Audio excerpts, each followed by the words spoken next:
Olivia Peters walked out of the nightclub with nothing but a soaked waitress uniform and a canvas bag that smelled like cigarettes and spilled vodka. She had been thrown out 20 minutes earlier. No warning, no severance, just a shove into the rain and a door slammed shut behind her. She didn't know the man watching from the black SUV idling at the corner owned the building she'd just been evicted from. And when he rolled down his window and asked one simple question, what happened? The man who fired her would wake up the next morning to find his entire operation erased. If this story pulled you in, go ahead and subscribe so you never miss what's ahead. I've got another unforgettable story coming tomorrow, and while you're here, drop a comment and tell me where you're watching from. I love seeing people tuned in from all over the world. Okay, let's get back into it. The rain felt like punishment that night, heavy and cold, soaking through her black work shirt until it clung to her skin. Olivia walked without direction, one arm wrapped around herself, the other gripping the strap of her olive green canvas bag like it was the only thing keeping her tethered to the world. The slum road stretched ahead, streetlights flickering weakly through the downpour, casting yellow pools on cracked pavement. She was crying openly now, no longer caring who saw. Her dark hair hung in wet strands across her face. Her beige apron, the one they'd made her wear every shift, was still tied around her waist, damp and wrinkled. Black pants, cheap sneakers that squelched with every step. She looked exactly like what she was, a woman with nowhere left to go. 8 months. That's how long she'd worked at the Eclipse Lounge. 8 months of serving drinks to men who stared too long, who slid bills across the bar with suggestions attached, who thought a smile meant permission. 8 months of keeping her head down, doing her job, refusing everything else. It hadn't been enough. The job came with a room upstairs barely bigger than a closet, but it was hers. A mattress on the floor, a lamp, a lock on the door. That lock mattered. It meant she was a waitress, not merchandise. It meant she could say no and still have a place to sleep. Until tonight, she'd said no one too many times. The man who ran the club, tall, sharp-suited, always smiling like he knew something you didn't had, started bringing in new girls 3 weeks ago. Dancers, he called them. But Olivia knew better. She'd seen the back rooms, heard the negotiations, watched money change hands for more than just drinks. He'd approached her last week. "You've got a good look," he'd said, leaning against the bar while she wiped down glasses. "Customers ask about you. You could make real money." She'd declined politely. He'd persisted. She'd declined again. Tonight, he'd stopped asking. "Pack your shit," he'd said, appearing in her doorway without knocking. "You're done." "What? Why?" "You don't want to work, you don't stay." "I do work. Not the way I need you to." She'd tried to argue, tried to explain she'd never agreed to anything beyond waitressing. But he'd already turned away, already called 2 of the security guards to escort her out.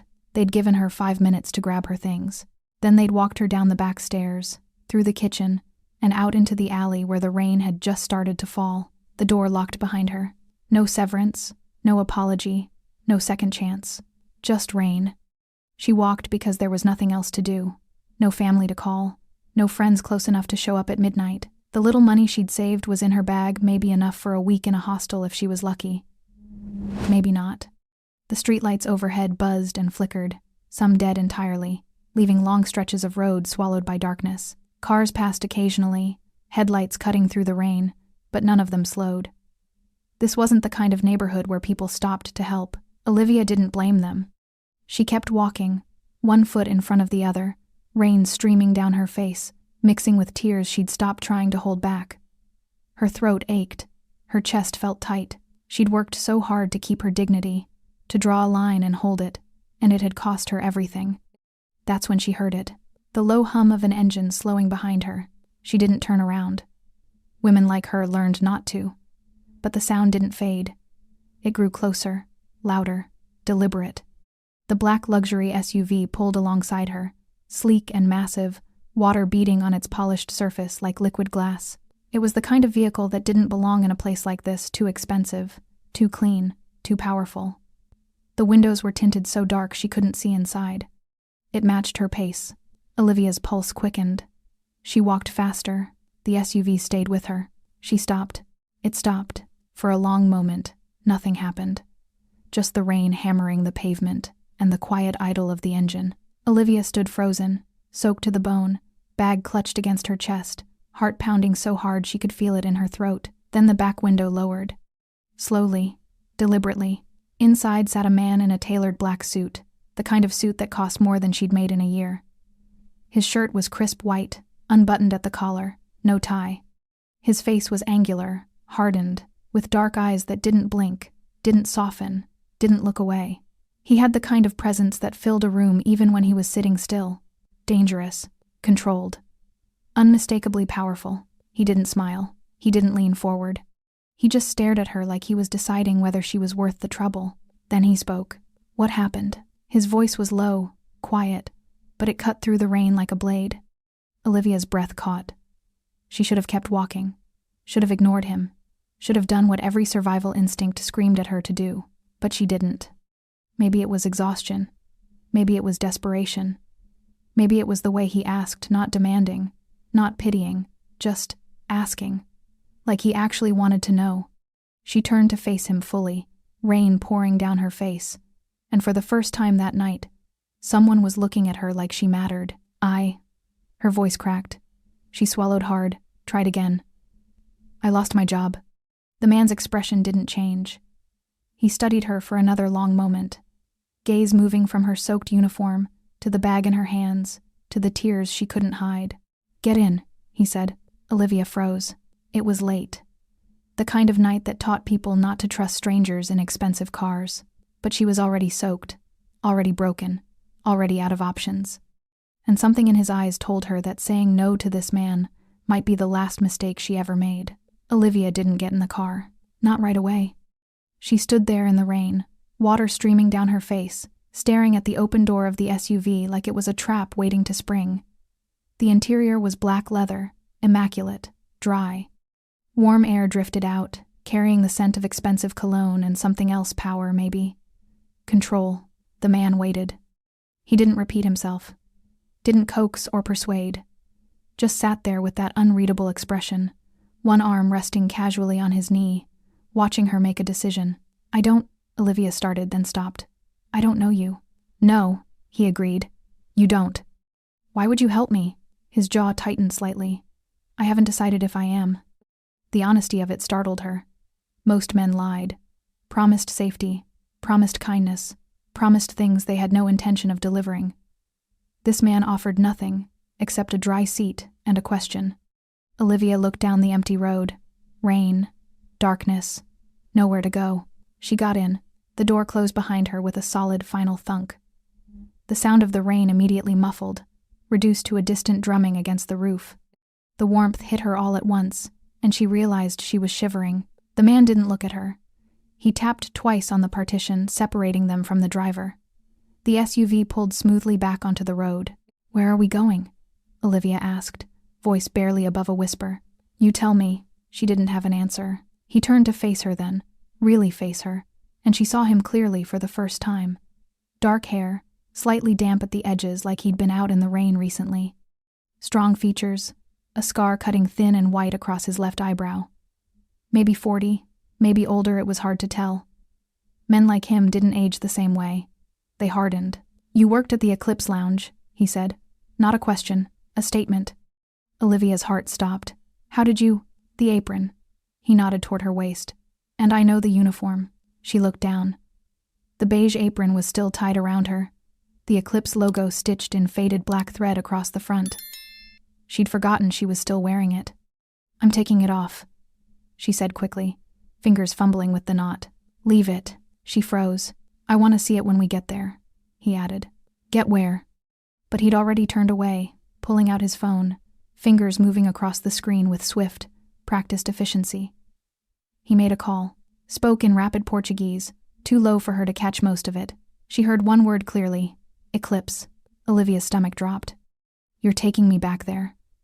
It wasn't a question. It was dread. He ended the call, looked at her. You don't want to go back? No. She swallowed hard. They fired me. Threw me out. I'm not welcome there. Who fired you? The manager.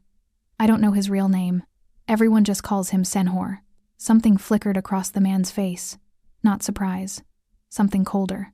Why did he fire you? Olivia hesitated. This was the part that made her sound naive. Stupid. like she didn't understand how the world worked. Because I wouldn't. She trailed off, staring at her hands. He wanted me to do more than serve drinks. Silence. And you refused? The man said quietly. Yes. For how long? 3 weeks. Maybe more. He started asking after he brought in the new girls. The man leaned back against the seat, eyes narrowing slightly. What new girls? Dancers, Olivia said, then corrected herself. That's what he called them, but they weren't just dancing. What were they doing? She didn't want to say it, didn't want to be the one to spell it out, but his gaze was steady, patient, waiting. Entertaining clients, she said carefully. In the private rooms, upstairs, the same floor where you lived. Olivia nodded. The man's expression didn't change, but something in the air shifted, a tension that hadn't been there before. He pulled his phone out again, typed something, then put it away. You lived above the club, he said. They gave me a room when I started. It was part of the deal. I work the bar, I get a place to sleep. And when you wouldn't upgrade, he said, voice flat, they took the room. Yes. Tonight. Yes. He was quiet for a long moment, staring out the window at the rain-soaked streets sliding past. Olivia couldn't read his face, couldn't tell if he believed her, if he cared, if any of this mattered to him at all. Finally, he spoke. How long have you worked there? 8 months. Did you know what kind of place it was when you started? I knew it was a nightclub. I knew it wasn't. She paused, searching for the right words. I knew it wasn't safe, but I needed work, and they promised me I'd just be serving drinks. That's all I agreed to. And you kept that agreement. I tried. You succeeded, he corrected. That's why you're in this car. Olivia looked at him, confused. I don't understand. He didn't answer right away, just studied her with those dark, unreadable eyes. Then he leaned forward slightly, elbows on his knees, hands clasped. The Eclipse Lounge, he said slowly, is not just a nightclub. I know. No, you don't. His voice dropped lower. It's a front. Money moves through there. Girls move through there. Things that shouldn't happen, happen. And someone is supposed to be making sure they don't. Olivia's throat went dry. Who? The man smiled, but there was no warmth in it. Me. The word hung in the air like a blade. Olivia's hands tightened around her bag. She didn't know who this man was, but she suddenly understood why the SUV was so expensive, why his suit fit like that, why people probably crossed the street when they saw him coming. You own the Eclipse, she whispered. I own a lot of things, he sat back. The Eclipse is one of them. And if what you're telling me is true, then someone has been running my business like it's theirs. It's true, Olivia said quickly. I swear I'm not lying. I know you're not. How? He gestured toward her. Because you're still wearing the apron. Because you're soaked and crying and you have nowhere to go. Because women who lie don't usually end up walking alone in the rain. The SUV slowed. Olivia looked out the window and felt her stomach lurch. They were back. The Eclipse Lounge rose in front of them, neon lights reflecting pink and blue across wet pavement. Music thumped faintly through the walls. People clustered near the entrance, smoking, laughing, oblivious. I can't go in there, Olivia said, panic rising in her chest. Please, he'll do nothing. The man opened his door. Stay close to me. Don't speak unless I tell you to. Why are we here? He looked at her one last time before stepping out into the rain. Because I want to meet the man who thinks he runs my club. Olivia didn't move. The man stood outside the SUV, rain already darkening the shoulders of his expensive suit, waiting. The door hung open. Music from the club pulsed through the night air, bass-heavy, relentless, the kind of sound designed to drown out conversations people didn't want heard. I can't, she said again, quieter this time. He leaned down, one hand on the doorframe. You can, and you will. He'll recognize me. He won't do anything. The certainty in his voice was absolute. Not while you're with me. Olivia's hands trembled around her bag. Every instinct screamed at her to stay in the car, to ask the driver to take her anywhere else, to disappear into the rain and never look back. But she'd already made her choice when she got in, already trusted this stranger with the hard eyes and the quiet threats. She stepped out into the rain. The man closed the door behind her and started walking toward the club entrance. Olivia hurried to keep up, her soaked sneakers splashing through puddles, apron still tied around her waist like evidence. She felt exposed, humiliated. Like every person smoking outside would recognize her as the girl who'd been thrown out an hour ago. But no one looked at her. They looked at him. The conversations near the entrance died mid-sentence. Cigarettes paused halfway to mouths.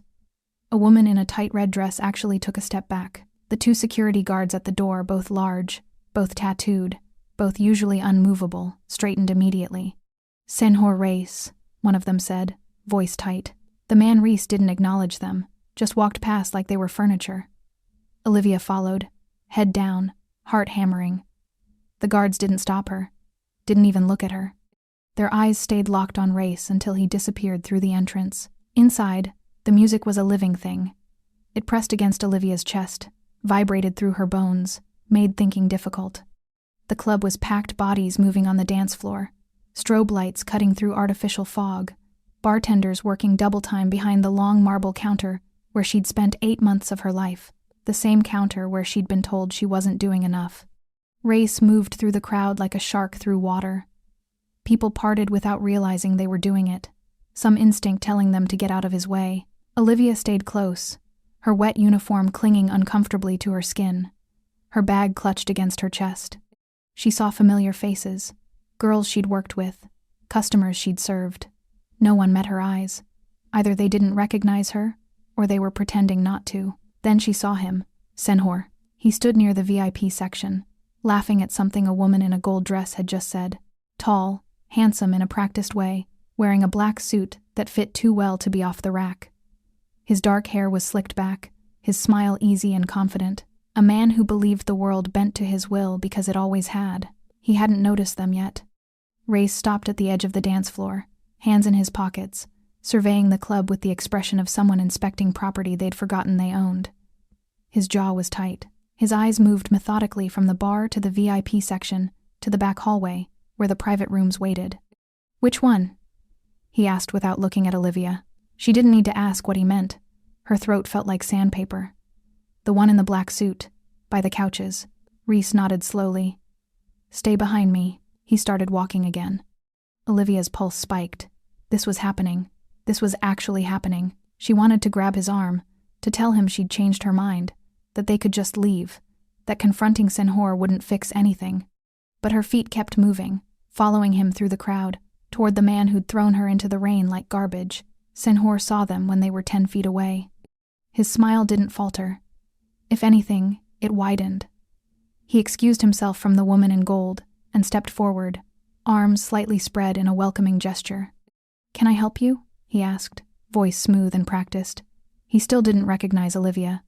His eyes were locked on Reis, trying to place him. Reis stopped directly in front of him. "You run this club?" "I manage it, yes." Senhor's smile turned professional. "Are you looking for a table?" "VIP section is full tonight, but I'm not looking for a table." Something in Reis's tone made Senhor pause. His smile held, but his eyes sharpened. "Then what can I do for you? You can tell me who gave you permission to fire my staff." The smile cracked. Senhor's gaze flicked briefly to Olivia, then back to Reis. Recognition dawned slowly, followed immediately by confusion. "I'm sorry. Who are you?" "Camilo Reis." The name hit like a physical blow. Senhor's face went white. The confidence drained out of him so fast Olivia almost felt sorry for him. Almost. His mouth opened, closed, opened again. "Senhor Reis, I didn't know you were... You didn't know I was coming," Camilo finished. "That's the problem. Of course. I just meant..." Senhor straightened, trying to recover, trying to pull the professional mask back into place. His eyes darted around the club, looking for help that wasn't coming. "Is there something wrong? Has there been a complaint?" "Yes, I assure you. Whatever it is, I can." "Her." Camilo gestured toward Olivia without looking away from Senhor. "Why isn't she working?" Senhor finally looked at her properly. Really looked. His expression shifted through several emotions at once. Surprise, irritation, anger, then something close to panic, when he realized she was standing next to the owner of the building. He cleared his throat. She wasn't a good fit for the team. Why not? She didn't want to take on additional responsibilities. What responsibilities? Senhor hesitated. The music pounded around them. People were starting to notice the conversation, the tension. The woman in gold had disappeared. 2 of the bartenders had stopped working to watch. "The club offers more than just drinks," Senhor said carefully. "We provide Entertainment. Premium services for premium clients. She wasn't interested in participating. She's a waitress, Camilo said flatly. She was. Her contract specified waitressing. Senhor blinked.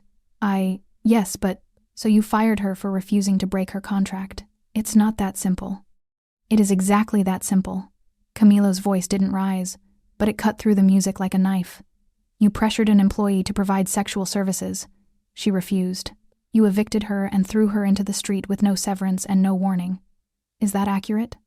Senhor's jaw worked. With respect, Senhor Race, you don't understand how this business. I understand perfectly. Camilo took one step closer. What I don't understand is who told you this was acceptable. No one told me. I run the club the way it needs to be run, the way it makes money. My money. Yes, your money, which I've been increasing every month by exploiting women who came here to work, not to be sold. The accusation hung in the air. Senhor's face flushed. That's not these girls know what they're signing up for. They want the work. They make good money. She's the only one who ever complained, because she's the only one who said no. She's the only one naive enough to think a place like this runs on serving drinks. The words came out sharp, defensive, and the moment they did, Senhor seemed to realize his mistake. His eyes widened slightly. He took half a step back. Camilo's expression didn't change. Turn the music off. What? Turn the music off. Senhor looked around desperately, then signaled to someone Olivia couldn't see. 10 seconds later, the music cut out. The silence was deafening. Every head in the club turned toward them. Camilo raised his voice just enough to carry. Everyone out. Now. No one moved. The crowd stared at Camilo like he'd spoken a language they didn't understand. Music still echoed faintly from the speakers, a ghost of the beat that had been shaking the walls moments before. Someone laughed nervously near the bar. A glass clinked. Camilo didn't repeat himself. He pulled his phone from his pocket, pressed a single button, and held it to his ear. His eyes never left Senhor's face. Clear the building, he said in Portuguese. Everyone. 2 minutes. He ended the call. That's when people started recognizing what was happening. The security guards appeared first, not the 2 from the entrance, but others. 6 of them, maybe more, materializing from the shadows like they'd been waiting for the order. They moved through the crowd efficiently, professionally, ushering people toward the exits with firm voices and firmer hands. Let's go. Time to leave. Club's closed. Everyone out. Now. Move. The crowd resisted at first, confused complaints, half-finished drinks, abandoned on tables, a few angry shouts. But the guards didn't negotiate. Within 60 seconds, the dance floor was emptying. Within 90, the bar was clear. The woman in gold grabbed her purse and hurried toward the door without looking back. Olivia stood frozen near Camilo, watching the club drain like water from a bathtub. Girls she'd worked with filed past, some still in their uniforms, others in the skimpy outfits Senhor preferred for the premium entertainment. A few glanced at her. Most didn't. Senhor's panic was visible now. His hands twitched at his sides. Sweat beaded along his hairline despite the air conditioning.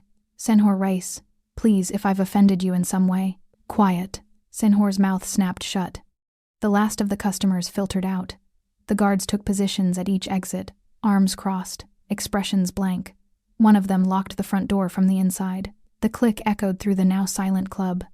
Camilo surveyed the empty space, the scattered glasses, the fog machine still pumping mist across the dance floor, the neon lights reflecting off mirrors and chrome. He walked slowly toward the bar, hands still in his pockets, taking in every detail.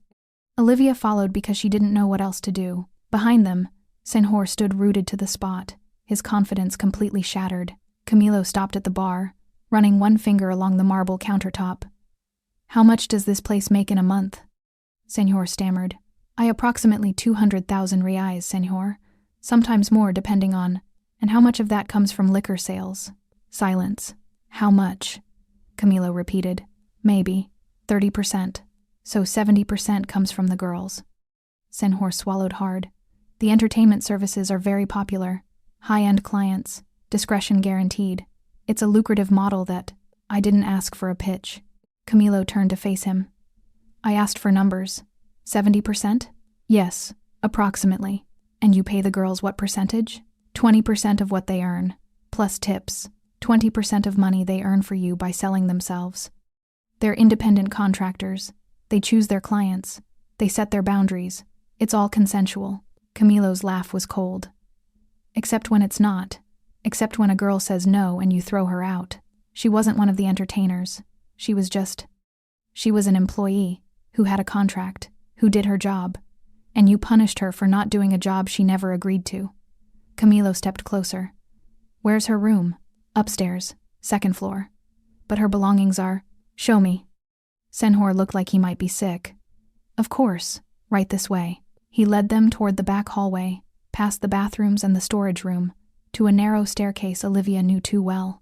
She'd climbed those stairs every night for 8 months, exhausted and aching, just grateful to have a door she could lock. The second floor was quieter, dimmer, a long corridor with doors on either side. Some were open, revealing small rooms barely big enough for a bed. Others were closed, sounds filtering through muffled voices, music, the rhythmic creak of bed frames. Olivia's chest tightened. She'd lived next to this, heard it every night. Senhor stopped in front of a door near the end. This was hers. Open it, Camilo said. Senhor pulled out a keyring, selected one, unlocked the door. It swung inward. The room was empty. Not just empty of Olivia's belongings, completely stripped. The mattress was gone. The lamp. Even the curtain rod above the window. Just bare walls and a concrete floor. Where's her stuff? Camilo's voice was dangerously quiet. I had it removed. Standard procedure when someone is terminated. Where is it now? In storage, downstairs. I can retrieve it if… You threw her out with nothing. She took a bag. I saw her. 1 bag. After 8 months of work, 1 bag. Camilo turned to Olivia. Is that true? She nodded, unable to speak. Camilo stared at the empty room for a long moment. Then he walked back into the hallway, pulled out his phone again, and made another call. I need a full audit, he said. Eclipse Lounge. Tonight. Every contract, every payment, every girl currently working. I want names, ages, how long they've been here, and what they were promised when they started. He paused, listening. No, I'll wait. Bring the team now. He ended the call and looked at Senhor. You're going to sit downstairs and answer every question they ask. And if I find out you've been trafficking minors or coercing women into this, they won't find your body. Senhor's face went gray. I swear, everyone here is legal. Everyone consents. I run a clean operation. You run nothing. Camilo's voice was ice. You're a manager who forgot who he works for. And you're about to learn what happens when you abuse that position. He turned to one of the guards. Take him downstairs. Lock him in the office. He doesn't leave. He doesn't make calls. He doesn't talk to anyone until my people arrive. Yes, Senhor. The guard grabbed Senhor's arm. Senhor opened his mouth to protest, then thought better of it. He let himself be led away, shoulders slumped, the fight completely gone. When they were alone in the hallway, Camilo finally looked at Olivia. You lived here for 8 months. She nodded. Listening to that every night. He gestured toward the closed doors, the muffled sounds. Yes, and you still said no. I'm not, her voice cracked. I'm not that. I'm just a waitress. You're more than that. He said it simply, like it was fact. Most people break. You didn't. Olivia didn't know what to say. She felt hollowed out, wrung dry. Everything that had happened in the past 2 hours felt surreal. The rain, the SUV, the confrontation, watching Senhor crumble in front of the man he'd been stealing from. What happens now? She asked quietly. Camilo looked down the hallway, then back at her. Now I clean up the mess. And you decide what you want. What I want? You can't stay here. The room's gone. The job's gone. But you're owed 8 months of back wages for the work you refused to do, plus severance for illegal termination, plus compensation for emotional distress. He pulled out his phone, typed something. Call it 50,000 Rie, enough to start over somewhere else. Olivia's knees nearly buckled. 50,000, or, he continued, you stay. Help me figure out who else has been hurt here. Testify if needed, and I'll make sure you're protected while you do it. She stared at him. Why would you do that? Because you're the only person in this building who told the truth. He met her eyes. And I need to know how deep this goes. Outside, thunder rumbled. Inside, Olivia made a choice. I'll help. Camilo nodded once. Then let's go back downstairs. My people will be here soon, and you're going to tell them everything. The office was smaller than Olivia expected. Senhor sat behind a cluttered desk, hands folded in front of him, face pale. 2 guards stood at the door, arms crossed, expressions carved from stone. The room smelled like stale cigarettes and expensive whiskey, a half-empty bottle catching the light from the desk lamp. Camilo leaned against the wall near the window, watching the street below where black sedans were beginning to arrive. His people. The audit team he'd called. Olivia could see them through the glass men and women in dark suits carrying laptops and file boxes, moving with the efficiency of soldiers. She sat in a metal folding chair across from Senhor, still wearing her damp uniform, apron tied at her waist like shame she couldn't shed. Her bag rested at her feet, everything she owned in the world. Camilo hadn't spoken in 5 minutes. The silence was worse than shouting. It pressed down on the room like weight, made breathing difficult. Senhor kept glancing at him, then away, then back again, waiting for something, permission to speak, permission to explain, anything. Finally, Camilo turned from the window. "How long have you worked for me?" he asked. Senhor cleared his throat. 3 years, Senhor Reese. And in those 3 years, how many times have I visited this location? This is the first time. The first time. Camilo let that sit. So you thought I didn't care what happened here? No, I thought I was doing what you wanted. Maximizing profit, growing the business, by turning it into a brothel. It's not a brothel, Senhor said quickly. It's a gentleman's club with additional services, high-end, discreet, completely legal. Legal. Camilo's voice was flat. You keep using that word, but legal doesn't mean right, and it doesn't mean authorized. I was given operational freedom. The previous regional manager said. I don't care what he said. Camilo pushed off the wall, crossed to the desk. I care what you did. How many girls are currently working the upstairs rooms? Senhor hesitated. 15, maybe 16. You don't know? Some come and go. They're independent. How many are under contract like she was?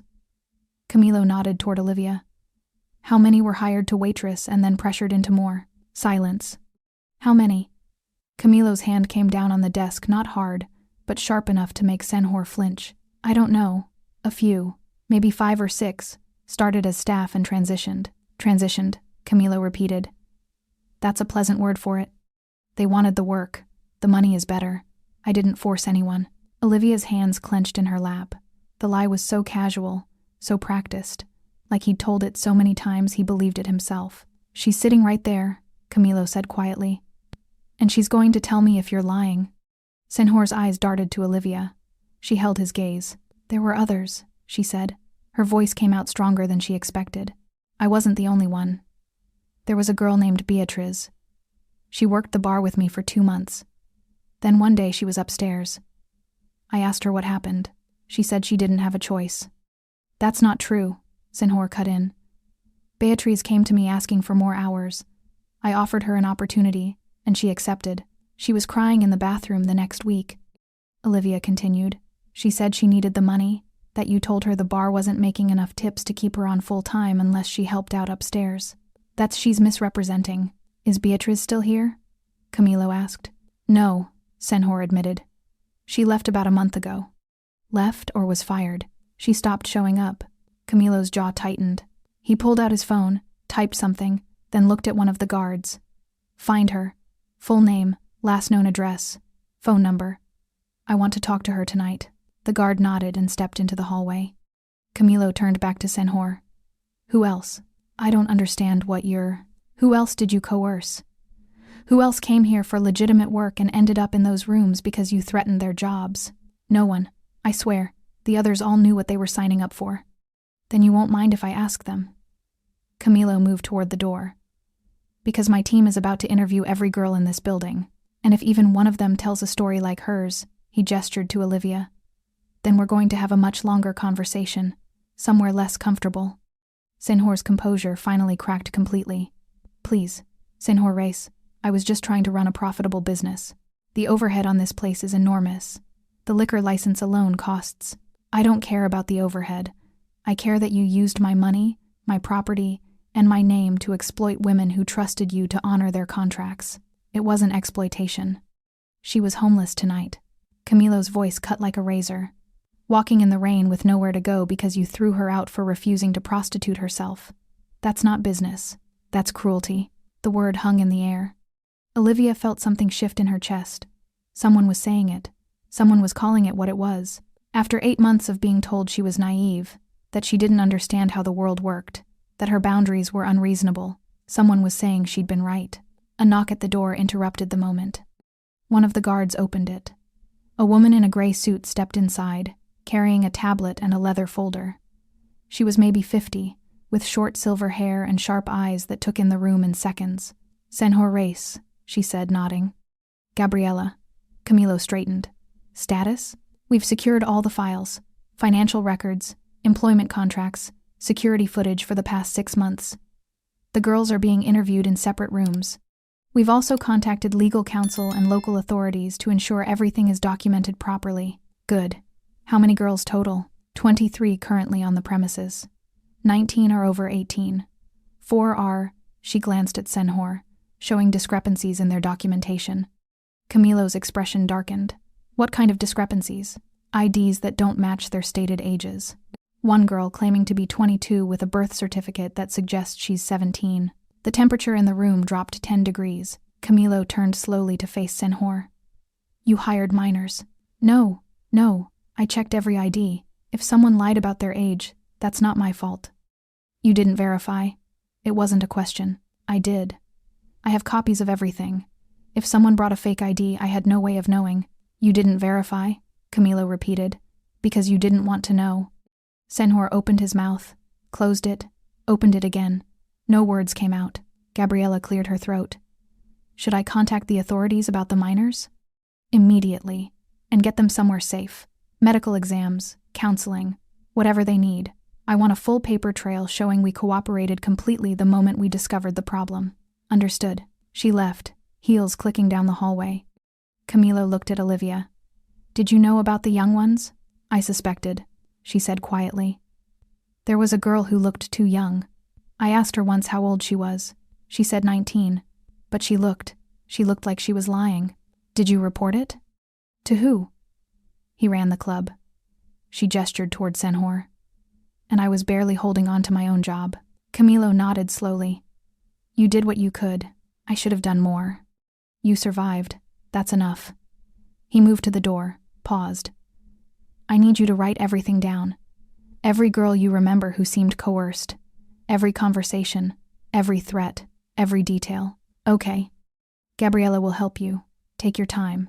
Be thorough." He looked back at Senhor one last time. "And then we're going to shut this place down. Permanently." Senhor's face went white. "You can't. This location generates. I don't care what it generates. It ends tonight." The interviews took 4 hours.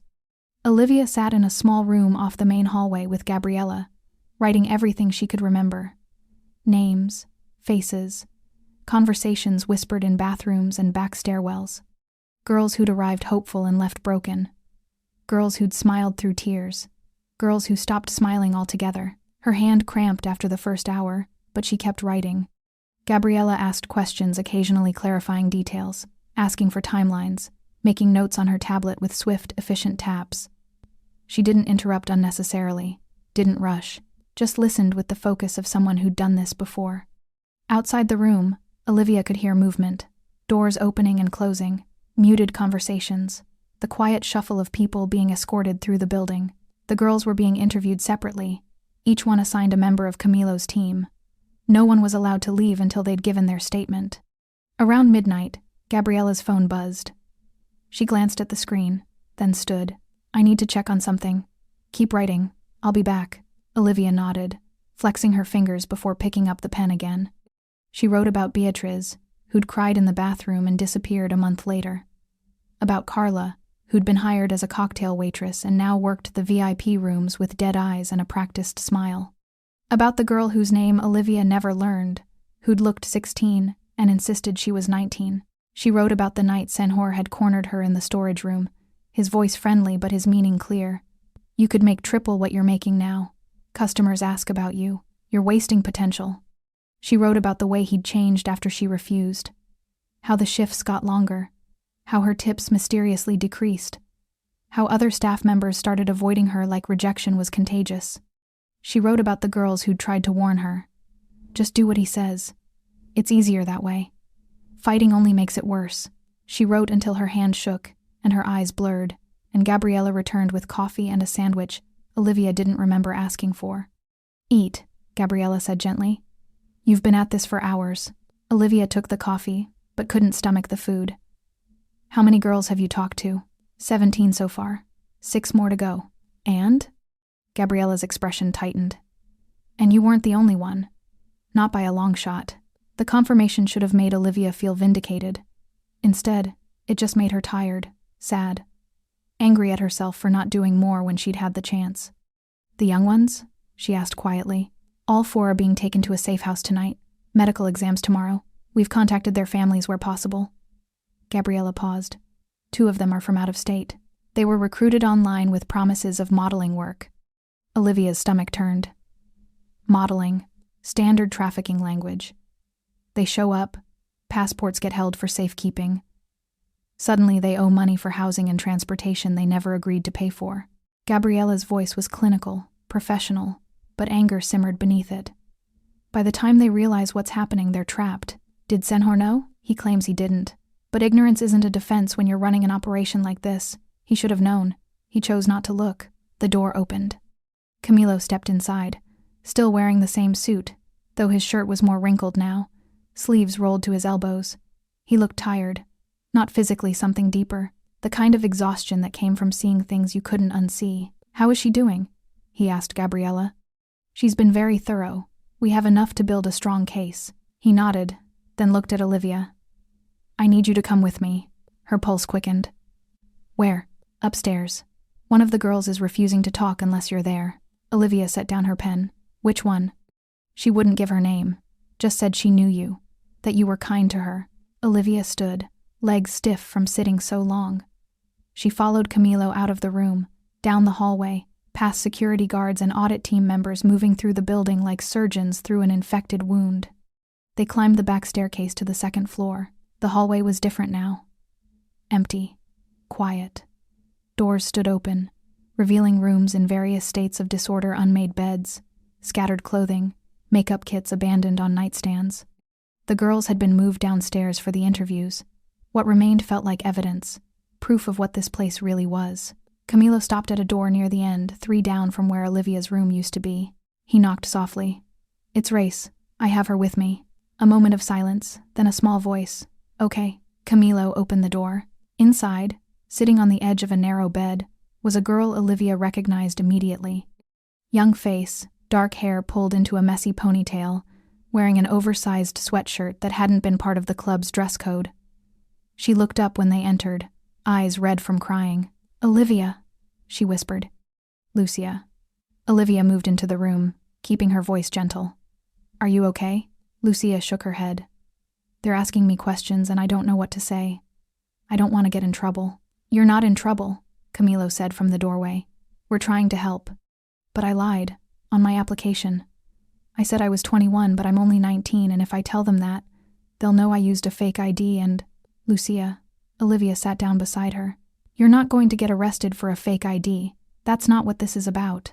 Then what is it about? Olivia glanced at Camilo. He nodded slightly, permission to tell the truth. It's about making sure what happened to me doesn't happen to anyone else. Olivia said, Senhor is being investigated for exploitation, for pressuring girls into work they didn't agree to, for creating an unsafe environment, and we need to know who else was hurt. Lucia's hands twisted in her lap. I wasn't hurt. I chose this. Did you? Olivia asked gently. Or did you choose waitressing and end up here because you had no other option? Silence. Then, quietly, he said I wasn't making enough in tips, that I was costing the club money, that if I wanted to stay, I needed to contribute differently. When was this? 2 months ago, right after you started refusing the VIP room requests. Lucia looked up, tears spilling over. I saw what happened to you. How he treated you after you said no. So when he came to me, I didn't fight. I just said yes. Olivia's throat tightened. I'm so sorry. It's not your fault. You were brave. I needed the job. I needed the money. My mom is sick, and I send money home every week, and if I lost this job, I didn't know what I'd do. Where's home? Camilo asked. Bahia. Small town. No work. That's why I came to the city. And Senhor knew this? Lucia nodded. He knew everyone's situation. He knew who was desperate, who had debts, who couldn't afford to say no. Her voice dropped to a whisper. That's how he chose. The room fell silent. Camilo pulled out his phone, typed something. When he spoke again, his voice was careful, controlled. Lucia, I'm going to ask you a question, and I need you to be honest. Did Senhor or anyone else in this club ever physically force you to do anything? No, not force, but what? But he made it clear that refusing wasn't really an option. That girls who didn't cooperate didn't last. And I saw what happened to the ones who tried to leave early. Their pay got withheld. Their references disappeared. One girl tried to report him and suddenly she couldn't find work anywhere in the city. He blacklisted her. I don't know what you call it. I just know she ended up going back to her hometown with nothing. Camilo's jaw tightened. He looked at Olivia. Did you know about this? I heard rumors. But I never saw proof. He nodded slowly, then focused on Lucia again. I need you to write down everything you just told me. Names of other girls who were coerced. Clients who were abusive. Anyone who helped Senhor run this operation. Can you do that? Lucia hesitated. What happens after? After, this place closes. Permanently. Senhor faces consequences. And you get paid everything you're owed, plus compensation for what was done to you. And then what? Where do I go? Anywhere you want. I'll make sure you have enough to start over. Somewhere safe. Somewhere far from here. Lucia looked at Olivia. Do you believe him? Olivia thought about the empty club downstairs. The audit team. The way Camilo had dismantled Senhor's confidence in minutes. The way he'd stopped his car in the rain for a stranger who had nothing to offer him. Yes, she said. I believe him. Lucia took a shaky breath. Okay, I'll write it down. By 3 a.m, the Eclipse Lounge looked like a crime scene. Not because of violence there had been none, but because of what the investigation had uncovered. File boxes lined the hallway outside Senhor's office. Laptops glowed on every available surface. Gabriella's team worked in focused silence, cross-referencing documents, flagging discrepancies, building a case that would hold up in any court. Olivia sat in the main club area, watching it all unfold. The neon lights had been turned off, the fog machine silenced. Without the music and the crowds and the artificial energy, the space looked smaller, sadder, like a stage after the performance ended. Camilo stood near the bar, phone pressed to his ear, speaking rapid Portuguese to someone who clearly didn't want to hear what he was saying. His voice was calm but unyielding. Final. I don't care what the revenue projections were. I don't care what you approved 3 years ago. The operation ends tonight. No. There's no discussion. Because I own the building and I'm telling you it's over. He ended the call without waiting for a response. Gabriella approached him with a tablet. We've completed all the interviews. 23 girls total. 14 were hired under false pretenses or coerced into services beyond their original contracts. 4 are minors. The remaining 5 claim they entered the arrangement voluntarily, but 2 of those are showing signs of trafficking indicators. What kind of indicators? Debt bondage. One girl owes the club 30,000 reais for housing and training fees she says she never agreed to. Another had her passport confiscated when she arrived from Colombia. She hasn't seen it since. Camilo's expression darkened. Where are their documents? Locked in Senhor's desk. We found 12 passports. Only 6 match girls currently working here. And the other 6? Unknown. Could be girls who left. Could be something worse. The implication hung heavy in the air. Camilo set his phone down. I want forensic accounting on every transaction going back 3 years. Every payment to the girls. Every client charge. Every expense. If money is missing, I want to know where it went. Already in progress. But Senhor kept 2 sets of books, one official, one hidden. We're working through the encrypted files now. How long? Few more hours. Maybe less.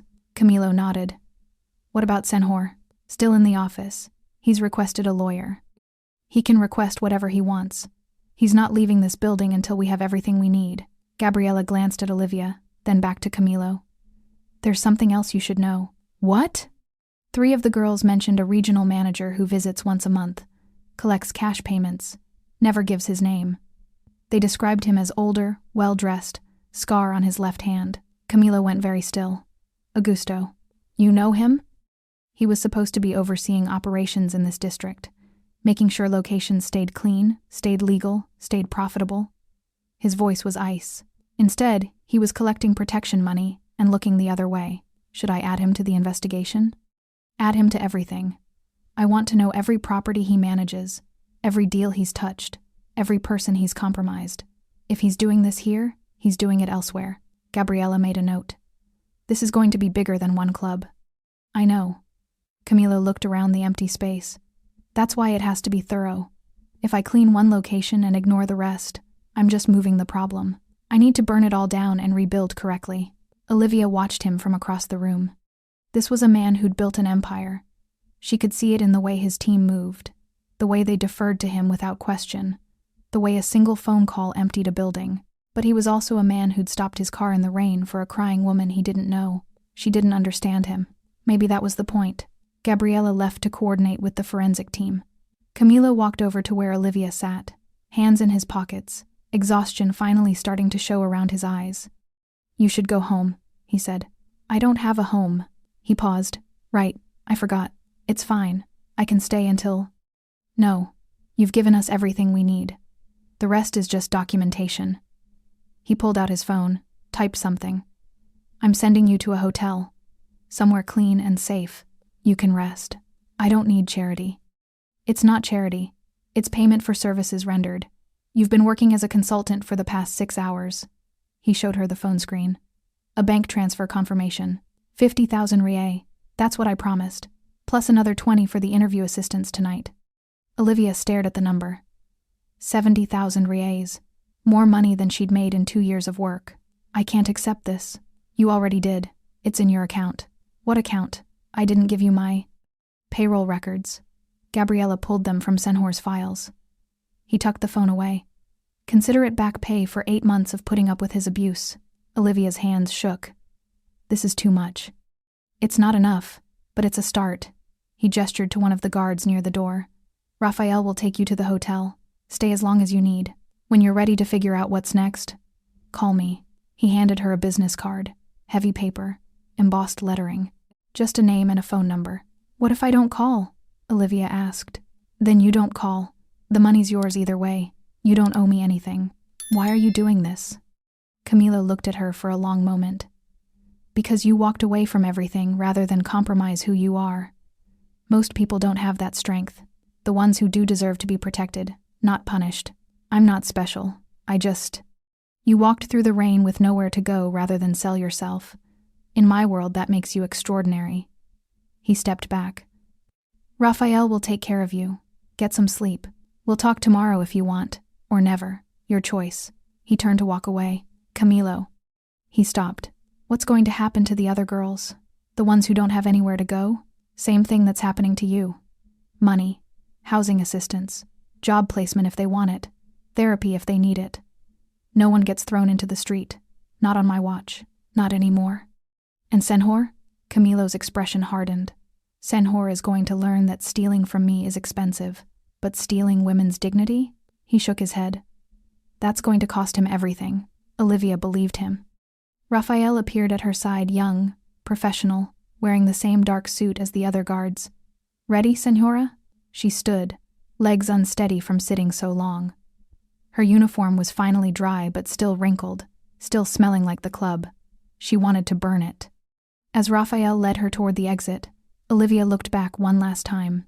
Camilo stood at the bar, phone to his ear again, issuing orders that would ripple through his entire organization, dismantling corruption, demanding accountability, burning down what was broken so something better could grow. He'd stopped for her in the rain, not because he was kind, though maybe he was, in his own way, but because he had standards. Lines he wouldn't cross, rules even powerful men had to follow, and when those rules were broken, he didn't look away. He acted. Outside, the rain had finally stopped. The sky was beginning to lighten, not quite dawn, but close. The city looked different in the pre-morning gray. Quieter, almost peaceful. Raphael opened the door to a black sedan, not the SUV from earlier, but similar. Clean, expensive, safe.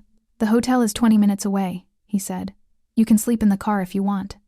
Olivia slid into the back seat, her canvas bag beside her. 70,000 reais in an account she'd barely used. As the car pulled away from the Eclipse Lounge, she watched the building shrink in the side mirror. The neon sign was dark. The doors were locked. Inside, Camilo's team was taking it apart piece by piece. By tomorrow, it would be gone. And Olivia Peters' waitress, refuser, survivor, would wake up in a clean bed with enough money to start over, somewhere far from here, somewhere safe, somewhere chosen. Dawn broke over the city like a bruise, purple and gray, bleeding into pale yellow at the edges. Olivia woke in a hotel room that smelled like lavender and clean sheets. For a moment, she forgot where she was. Then the memories came flooding back. The rain, the SUV, Camilo's face in the shadows, the Eclipse being dismantled piece by piece. She sat up, checking her phone. 7:43 a.m. Missed calls from a number she didn't recognize. A text from Gabriella. Investigation complete. Call when you're awake. Olivia dialed. Gabriella answered on the first ring. How did you sleep? Better than I have in months. Good. Are you able to come back to the club? There's something Senhor Race wants you to see. 20 minutes later, Rafael was driving her back through morning traffic. The city looked different in daylight, less menacing, more indifferent. Just concrete and glass and people rushing to jobs that would drain them slowly. When they arrived at the Eclipse, Olivia barely recognized it.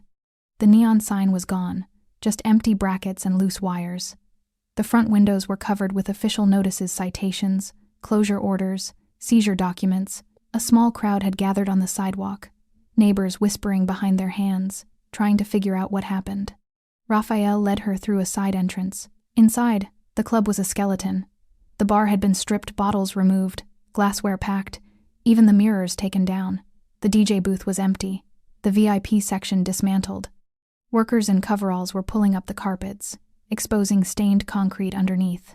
Camilo stood in the center of the dance floor, surveying the destruction like a general after a siege. He turned when Olivia entered. You came. Gabriella said you wanted to see me. I wanted you to see this. He gestured around the gutted space. So you know it's real. It's not coming back. Olivia walked slowly through the room, past the empty bar where she'd spent 8 months, past the hallway that led to the stairs she'd climbed every night. Everything that had felt permanent 12 hours ago was being erased. Where are the girls? She asked. Safe houses. Hotels. 3 went home to their families. 2 are meeting with social services this afternoon. The minors are with Child Protection Services. He paused. Lucia asked about you. Wanted to make sure you were okay. I should call her. She'd like that. Camilo pulled out his phone, sent something. I just forwarded you her number. Gabriella emerged from the back office, carrying a box of files. She set them down carefully. Final count. 147,000 reais in unreported cash. Another 200,000 in withheld wages and fabricated debt payments. And Senhor? Olivia asked. Being transferred to federal custody within the hour. Gabriella replied. Money laundering, human trafficking, coercion, fraud. He'll be lucky to see daylight in the next decade. What about the regional manager, Augusto? Camilo's expression hardened. He's next. We've identified 6 other locations operating the same way, all under his supervision, all generating revenue through exploitation. 6? Olivia's voice came out smaller than she intended. 6 that we know of so far. The audit is ongoing. He looked at her directly. This is bigger than one club, Olivia. It's systemic, and it ends now. A worker approached, clipboard in hand. Senhor Reis, demo team is ready. Do we have authorization to proceed? Proceed with what? Olivia asked. Camilo's jaw tightened. Complete structural renovation. We're gutting the second floor entirely. Every room, every wall, every surface that was used to hurt people. You're tearing it down. I'm erasing it. His voice was steel. When this building reopens, if it reopens, it will be something completely different. Something clean. The Eclipse Lounge dies today. The worker waited for confirmation. Camilo nodded. Start with the upstairs rooms. I want them gone first. The worker left. Moments later, the sound of sledgehammers began echoing through the building. Walls crumbling, debris falling, the physical destruction of what had been a prison for so many. Olivia felt something loosen in her chest. Thank you. Don't thank me. You're the one who had the courage to say no. I'm just doing what I should have done years ago, paying attention. You didn't know what was happening here. I should have. That's on me. He pulled out an envelope, handed it to her. This is for you. Inside were documents, legal papers, a property deed. Olivia's hands shook. What is this? The building where you were staying before the eclipse. I bought it this morning. You have an apartment there now. Paid for 1 year. After that, it's yours if you want it. I can't. This is too much. It's not a gift. It's restitution. His voice softened slightly. You lost your home because of my failure to monitor my own operations. This makes it right. Tears burned behind Olivia's eyes. Why are you doing all this? Camilo was quiet for a moment. My sister was trafficked when she was 19. Promised a restaurant job in Sao Paulo. Ended up in a situation not unlike yours. But she didn't have the strength to say no. And by the time I found her, he trailed off. I was too late. She's still alive, but she's not the same. She'll never be the same. I'm sorry. I swore after that I'd never let it happen again. Not in any business I controlled. Not on my watch. He looked around the demolished club. I failed, but I won't fail twice. The sledgehammers continued their work upstairs. The sound was oddly satisfying, cathartic. What happens to you now? Camilo asked. Olivia thought about the apartment. The money in her account. The future that had opened up in front of her like a door she'd thought was locked forever. I don't know, but I get to choose. That's enough. Camilo almost smiled. Yes, it is. The apartment was small but clean, 1 bedroom, a kitchen with actual counter space, windows that let in real sunlight. Olivia stood in the empty living room, her canvas bag on the floor beside her, trying to process that this space was hers. No shared walls with exploitation. No music bleeding through at 3 a.m. No men in the hallway making offers that weren't really offers. Just silence, and safety, and choice. Her phone buzzed. Lucia. Hello? Olivia? The girl's voice was tentative. Gabriella gave me your number. I hope that's okay. Of course. How are you? Scared, but better, I think. They put me in a program. Job training, counseling. They said they'd help me find legitimate work. That's good.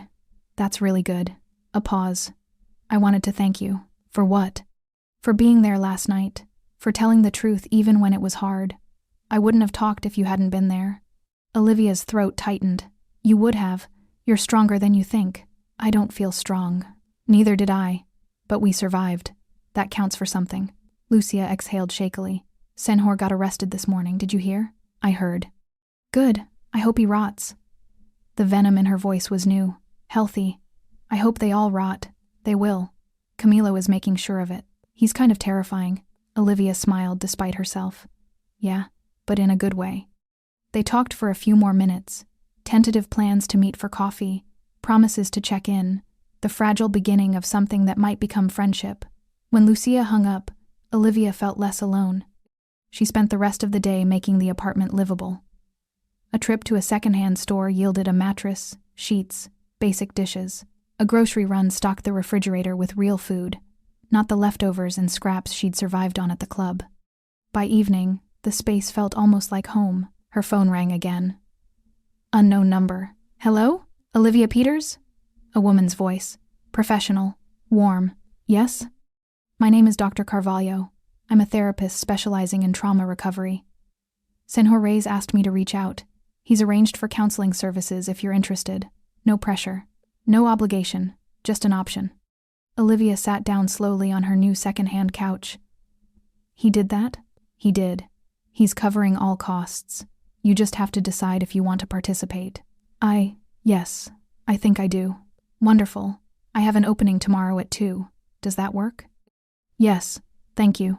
After she hung up, Olivia sat in the gathering darkness, watching the city lights flicker on outside her window. She thought about how different her life looked now compared to 24 hours ago. How close she'd come to disappearing entirely. How one question, what happened, had changed everything. The first counseling session was harder than Olivia expected. Dr. Carvalho asked questions that peeled back layers she'd been trying to ignore. About boundaries, about survival, about the difference between choice and coercion. You did nothing wrong, Dr. Carvalho said gently. You understand that, right? Olivia wasn't sure she did, but she was starting to. She left the session emotionally raw but strangely lighter, like setting down weight she hadn't realized she'd been carrying. On her way home, she passed the Eclipse Lounge. The building was unrecognizable. Construction crews swarmed the exterior. The pink and blue neon was gone completely, replaced by clean white scaffolding. A sign announced future development. Community Resource Center, opening fall 2026. Olivia stopped walking. A resource center, not another club, not another business, something that would actually help people. She pulled out her phone, found Camilo's number, and called before she could talk herself out of it. He answered immediately. Olivia, I saw the sign. At the Eclipse. And? A resource center? Job training, legal aid, counseling services, for people who need a fresh start. He paused. Seemed appropriate. It is. It's perfect. I'm glad you think so, because I'd like you to help run it. Olivia's breath caught. What? You know what it's like to need help and have nowhere to turn. You know how systems fail people. You'd be valuable in making sure this place actually works. I'm not qualified. You're more qualified than you realize. Think about it. No pressure. She stood on the sidewalk, staring at the building that had almost destroyed her, now being transformed into something that might save others. Okay, she said quietly. I'll think about it. When she hung up, the sun was setting, painting the sky in shades of orange and gold. Olivia Peters walked home to an apartment that was hers, with money and an account she controlled, with options she could choose freely. She walked upright, head high, no tears. The rain had stopped, and she had survived. Not just survived, she'd refused to break, refused to compromise, refused to accept that cruelty was just the cost of living. One woman walking alone in the rain, one man who stopped to ask a question, one system that collapsed because someone finally demanded accountability. Some people fall in the rain and disappear. Others change the world because someone stopped to ask why. Olivia Peters had done both, and she was just beginning. Thanks for sticking with this story until the very end. You're the reason these stories feel alive. If you're ready for another powerful journey, just tap the next video on your screen. And before you go, leave a quick comment and rate this story from 1 to 10. I'm excited to read your thoughts and connect with you in the comments.